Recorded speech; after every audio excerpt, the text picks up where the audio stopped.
রমজান মাস কোরআন নাজিলের মাস। আল্লাহ রাসূল সাল্লাল্লাহু আলাইহি সাল্লামের একটি হাদিসে আছে, বুখারী মুসলিম শরীফের হাদিস, যে ইজ্জা রমাদান ফুতিহাতিল আবওয়াবুল জান্নাহ ওয়া গুল্লিকাতিল আবওয়াবুন নার ওয়া সুফিদাতিশ শায়াতিন।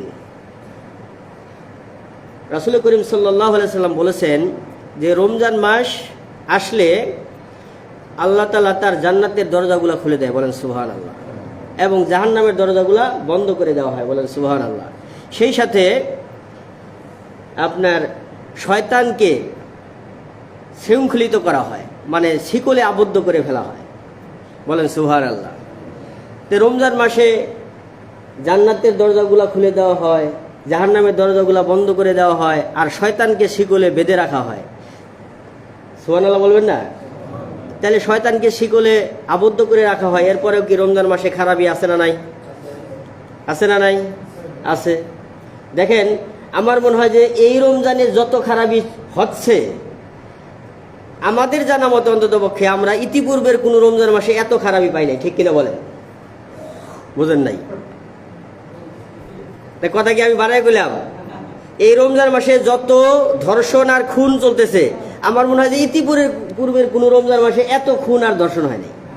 বিশেষ করে ছোট ছোট শিশু বাচ্চাদেরকে, আপনার রিয়া মনি, যে 6 বছরের শিশু বাচ্চাটিকে একটা বয়স্ক লোক, তার বাবার সমতুল্য বা দাদার সমতুল্য বয়স্কের একটা লোক আপনার নিয়ে যাচ্ছে বাগানের ভিতরে, মাত্র কিছু লজেন্স আর কিছু টাকার বিনিময়ে লোভ দেখায় তাকে ধর্ষণ করছে, প্লাস চিল্লাচিল্লি করার কারণে তাকে হলকুমটা কেটে দেওয়া হয়েছে, বলেন নাউজুবিল্লাহ। আমার তো মনে হয় যে শয়তানকে যে শিকলে আবদ্ধ করে রাখা হয়েছে, শয়তানও মনে হয় ওখানে বসে বসে হাসতেছে আর আফসোস করতেছে, হায় আমার তো এখানে দরকারই নেই, ঠিক কিনা বলেন? আমার তো এখানে দরকারই নেই। শয়তান কিন্তু, ইবলিশ শয়তানকে ঠিকই আবদ্ধ করে রাখা হয়েছে শিকলে, কিন্তু মানবরূপী যে পশু শয়তানের মতো যে পশু মার্কা মানুষগুলা রয়েছে, শয়তানরূপী মানুষগুলা রয়েছে, এদেরকে কিন্তু আল্লাহ তাআলা বেঁধে রাখে না, ঠিক কিনা বলেন? এদের দ্বারা আকাম কুকাম, খুন ধর্ষণ, ছিনতাই, হত্যা, রাহাজানি সবকিছু চলতেছে।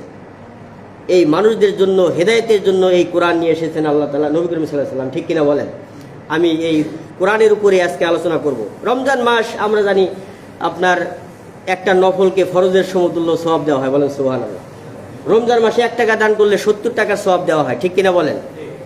রমজান মাসে আপনার 1 রাকাত ফরজ ইবাদত করলে অন্য মাসে 70 রাকাত ফরজ ইবাদত করলে যেই সওয়াব পাওয়া যেত, এই সওয়াব আল্লাহ তাআলা আপনার আমার আমলনামায় দিয়ে দেয়, বলেন সুবহানাল্লাহ।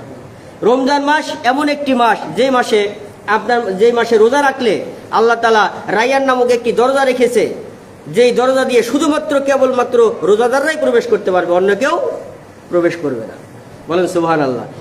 এই যে এত কিছু, এত সওয়াব, এত কিছু, একজনে যদি এক গ্লাস সাদা পানি অথবা একটা খেজুর দিয়েও কাউকে ইফতার করায়, তবু কি ওই রোজাদারের সমপরিমাণ সওয়াব আল্লাহ তাআলা তার আমলনামা দিয়ে দেয়, বলেন সুবহানাল্লাহ। যদি পেট ভরে খাওয়ায় তাহলে তার জন্য জান্নাত বরাদ্দ হয়ে যায়, বলেন সুবহানাল্লাহ। তাহলে এত কিছুর পিছনে একটা জিনিস আছে, সেই জিনিসটা কোনটা জানেন? মহাগ্রন্থ আল কোরআন, বলেন সুবহানাল্লাহ। বলেন, উদাহরণ দিলে আরেকটু ক্লিয়ার হবেন। যে আমরা যখন বরযাত্র যাই কোনো বিয়েতে, যাই না যাই এরকম, এই বরযাত্রতে আপনার দেখা যায় যে হয়তো 50 জন, 100 জন, 60 জন, এরকম বিভিন্ন যেরকম লেভেলের বিয়ে ওই রকম মানুষজন যাতায়াত করি। আমরা গরিব মানুষ হলে অল্প মানুষ যাই। তো এই বরযাত্র কিন্তু অনেক সম্মান দেয় যারা কন্যার পক্ষে থাকে, ঠিক কিনা বলেন? কেন সম্মান দেয়? আজকে বিয়ের দিন, বর আসবে, বরের সাথে এরা হচ্ছে বরযাত্র। এখন ধরেন আপনি বরকে রেখে গেছেন, 50 জন লোক চলে গেছেন সেই কনের বাড়িতে।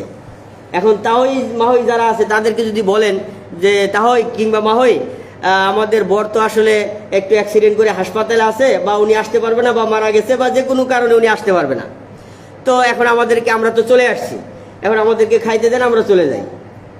কোন তো খাইতে দিবে কি দিবে না? দিবে না। কারণ কি? আসল জিনিসটা যেটা ওটা নিয়ে আসে নাই, ঠিক কিনা বলেন? ঠিক তদ্রূপ ভাবে এই যে যত সওয়াবের কথা বলা হলো, এর পিছনে মূল যে একটা জিনিস, সেই জিনিসটার নাম কি? আল কোরআন। এই কোরআন মাফিক যদি আমি জিন্দেগি গঠন করতে না পারি, তাহলে এই যে যত সব আয়োজন, এই সব কিছু কি যাবে? বৃথা যাবে। কথা বলেন, ঠিক কিনা? তাহলে এই কোরআনটাকে